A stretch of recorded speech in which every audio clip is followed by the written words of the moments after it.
நாளைக்கான வீடியோ தாங்க வந்திருக்கு. வீடியோ வந்து சூப்பராக இருந்துச்சு அப்படின்னு தாங்க சொல்லணும். நம்ம கௌதம் வந்து கிரணை வேலைக்கு சேர்த்தாரா இல்லையா அப்படின்னு சொல்லிட்டு இந்த வீடியோவில் பார்ப்போம். இன்னொன்று பார்த்துக்கிட்டோம்னா நம்ம கௌதம் இருக்காங்கல்ல, அவங்களுக்காக வந்து மதுமிதா சமைச்சு வச்சா அதை அந்த சாப்பாடை வந்து மதுமிதாக்கே கௌதம் வந்து ஊட்டி விட்றாங்க அப்படின்னு தாங்க சொல்லணும். அதெல்லாம் பார்க்குறக்கும் சேனலை மட்டும் மறக்காமல் லைக் அண்ட் சப்ஸ்கிரைப் மட்டும் பண்ணிடுங்க.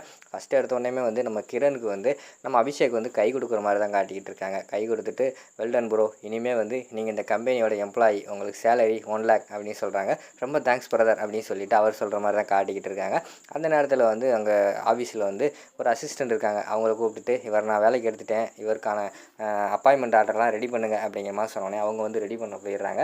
சரி நீங்கள் வெளியில் வெயிட் பண்ணுங்கள், கூப்பிட்றேன் அப்படின்னு சொல்லிட்டு கிரணை வந்து அனுப்பி வச்சிடுறாங்க.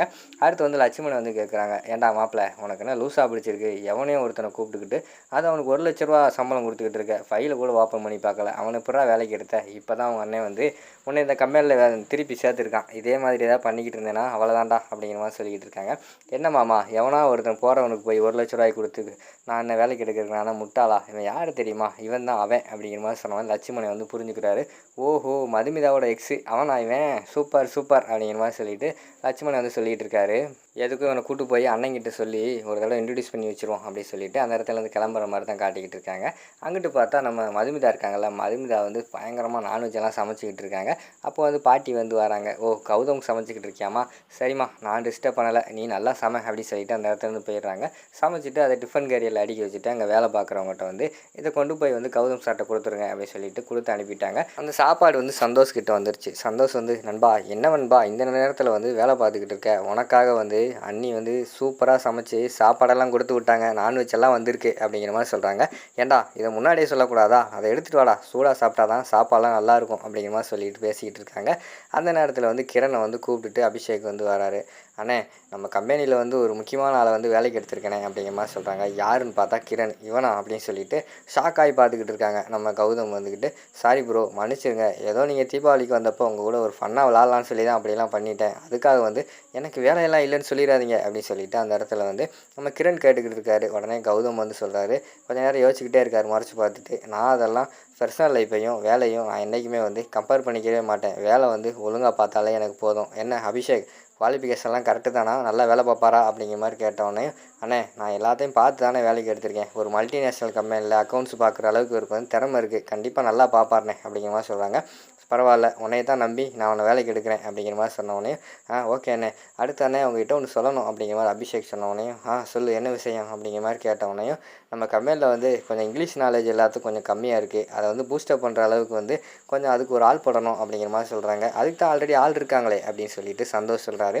இல்லைண்ணே, அவங்களுக்கு வந்து இந்த அளவுக்கு வந்து நிறைய சரியாக இல்லை, இன்னொரு ஆள் யாராவது போட்டால் தான் சரி வரும் அப்படிங்கிற மாதிரி சொன்னோடனே, சரி அகாடமிக் கால் பண்ணி நல்ல ஒரு இங்கிலீஷ் சொல்லி கொடுக்குற ஆளாக பாருங்கள், அவங்க தான் நமக்கு தேவை, காசு எவ்வளோ செலவானாலும் பரவாயில்ல அப்படிங்கிற மாதிரி சொன்னோடனையும், அண்ணே எதுக்குண்ணே வெளியிலேருந்து ஆள் எடுத்துக்கிட்டு, அண்ணி இருக்காங்கல்ல, அண்ணி தான் ஐஏஎஸ் கோச்சிங் சென்டரில் ஒரு டீச்சராக தானே இருந்தாங்க, அவங்கள கூப்பிட்டு வந்து இங்கே வேலைக்கு விட்டுருவோம், அவங்க பாட்டில் இங்கே இருக்கிறவங்களுக்கு வந்து டீச் பண்ணிக்கிட்டு இருக்கட்டும், அவங்களும் வீட்டிலே இருந்தாங்கன்னா அவங்களுக்கு கஷ்டமாக தானே இருக்கும், இங்கே வரட்டுனே அப்படிங்கிற மாதிரி சொல்கிறாங்க. கொஞ்ச நேரம் யோசிச்சுக்கிட்டு, சரி அதுவும் நல்லது தான் அப்படின்னு சொல்லிட்டு கௌதம் சொல்கிறாரு. சந்தோஷ் சொல்கிறாரு, அன்பா அது வந்து அண்ணிகிட்ட கேட்கணும்ல, அவங்களுக்கும் கேட்டுக்கிறணும் அப்படிங்கிற மாதிரி சொன்னோடனே, சரி நான் மதுமிதாட்ட கேட்டு சொல்கிறேன் அப்படின்னு சொல்லிட்டு கௌதம் வந்து அந்த இடத்துல வந்து சாப்பிட போகிறாரு. இங்கிட்டு பார்த்தா ஜீவா வீட்டில் அங்கே ஆட்டிக்கிட்டு இருக்காங்க. ஜீவா வந்து சாப்பிடும்போது சொல்லிக்கிட்டு இருக்காரு, அப்பா அவங்க எல்லாத்துக்குமே ஒரு நல்ல செய்தி சொல்லணும் அப்படிங்கிற மாதிரி சொன்னோடனே, என்ன செய்தி அப்படிங்கிற மாதிரி கேட்காங்க. இல்லைப்பா எனக்கு வந்து ப்ரொமோஷன் கிடச்சிச்சு அப்படிங்கிற மாதிரி சொன்னோன்னே எல்லாருமே சந்தோஷப்படுறாங்க. ஆனால் நான் அதை ஏற்றுக்கலை, என் ஃப்ரெண்டு கொடுத்துட்டேன் அப்படிங்கிற மாதிரி சொல்கிறாங்க. ஏன்டா ஃப்ரெண்டு கொடுத்துட்ட அப்படின்னு சொல்லிட்டு நம்ம இவங்க கேட்குறாங்க, யாருன்னு மாயா கேட்குறாங்க. இல்லை அவனுக்கு குழந்தை பிறக்க போகுது, அவனுக்கு நிறைய கமிட்மெண்ட் இருக்கும், அவனுக்காக விட்டு கொடுத்துட்டேன் அப்படிங்கிற மாதிரி சொல்கிறாங்க. அப்போ தான் அவங்களுக்கு ஞாபகம் வருது, பேசாமல் நம்ம குழந்தை பிறக்க போகிறதையாவது நம்ம மாசமாக இருக்கோன்னு சொல்லிட்டாது நம்ம ஜீவாவுக்கு சொல்லியிருக்கலாம், தேவையில்லாமல் சொல்லாமல் இப்போ வந்து ப்ரொமோஷனை விட்டுட்டு வந்துட்டானே இப்போ சொல்லிடலாமா அப்படின்னு சொல்லி யோசிச்சு பார்க்காங்க. அவங்க ஃப்ரெண்டு வந்து கருவை வந்து கலைக்க சொல்லியிருப்பாங்களா, அது ஞாபகத்துக்கு வருது. பேசாமல் அவன் சொன்ன மாதிரி கருவே கலைச்சிருவோம், ஜீவா வந்து அவன் போக்கிலே விட்டுருவோம் அப்படின்னு சொல்லிட்டு அவங்க ஒரு பக்கம் யோசிச்சுக்கிட்டு இருக்கிற மாதிரி தான் காட்டிக்கிட்டு இருக்காங்க. அடுத்து வந்து என்னம்மா யோசனையாகவே இருக்க, ஜீவா பண்ணது எதுவும் தப்பா அப்படிங்கிற மாதிரி அவங்க அப்பா கேட்காரு. இல்லை மாமா அவர் கரெக்டாக தானே செஞ்சுருக்காரு அப்படின்னு சொல்லிட்டு இருக்காங்க. உடனே அவங்க அம்மா வந்து சொல்கிறாங்க, விடுடா உனக்கு டபுள் ப்ரொமோஷன் கிடைக்கும் அப்படின்னு சொல்லிட்டு அவங்க ஒரு பக்கம் சந்தோஷமாக இருக்கிற மாதிரி காட்டிக்கிட்டு இருக்காங்க. இங்கிட்டு பார்த்தா கௌதம் வந்து வீட்டுக்கு வீட்டுக்கு வந்தோடனே மதுமிதா ஓடி வந்து வெளியில் வந்து வெல்கம் பண்ணுறாங்க. வெல்கம் பண்ணி பேக்கை கொடுங்க, நான் போய் வச்சுட்டு வரேன் அப்படிங்கிற மாதிரி சொல்கிறாங்க. இல்லை மதுமிதா, பேக்கை நான் தான் கொண்டு போய் வைக்கணும் அப்படிங்கிற மாதிரி சொன்னோடனே, சரிங்க உங்களுக்கு சாப்பாடெல்லாம் நான் ரெடி பண்ணி வச்சுட்டேன், வந்து சாப்பிட வரீங்களா அப்படிங்கிற மாதிரி கூப்பிட்றாங்க. சரி எடுத்து வைங்க, சாப்பிட வரேன், நான் போய் குளித்து ரிஃப்ரெஷ் ஆகிட்டு வரேன், நீங்கள் சாப்பாடெல்லாம் ஜம்முன்னு எடுத்து வச்சுருங்க அப்படின்னு சொல்லிட்டு அந்த இடத்துலேருந்து போயிடுறாரு. சரின்னு சொல்லிவிட்டு அவங்களுக்காக ஆசையாக சமைச்ச சாப்பாடெல்லாம் எடுத்து அந்த டேபிளில் வச்சுருக்கிற மாதிரி தான் காட்டிக்கிட்டு இருக்காங்க. வந்தவொடனே சப்பாத்தி, அதுக்கடுத்து சிக்கனு எல்லாமே சமைச்சு வச்சுருக்காங்க. எல்லாத்தையுமே எடுத்து பிளேட்டில் வச்சு பரிமாறிக்கிட்டு இருக்காங்க. சூப்பராக இருக்குங்க, உங்கள் சாப்பாடு சூப்பராக இருக்குது, உங்கள் கைப்பக்குவம் தான். இப்போ கூட வந்து நான் கடையில் சாப்பிட்றத விட்டுட்டேன். முன்னாடி கல்யாணத்துக்கு முன்னாடி எந்த கடையில் எங்கே இருக்கும் அப்படின்னு சொல்லிட்டு தேடி தேடி சாப்பிட்டுக்கிட்டு இருந்தேன். இப்போ சூப்பருங்க, அதுவும் இப்போ ஹெல்த்தியாக சாப்பிட்றேன், நிறைய சாப்பிட்றேன் அப்படிங்கிற மாதிரி சொல்லிகிட்டு இருக்காங்க. ஆமாங்க, உங்களுக்காக நான் நல்லா சமைச்சு போடுறேன் அப்படின்னு சொல்லிட்டு அவங்க சொல்லிகிட்டு இருக்காங்க.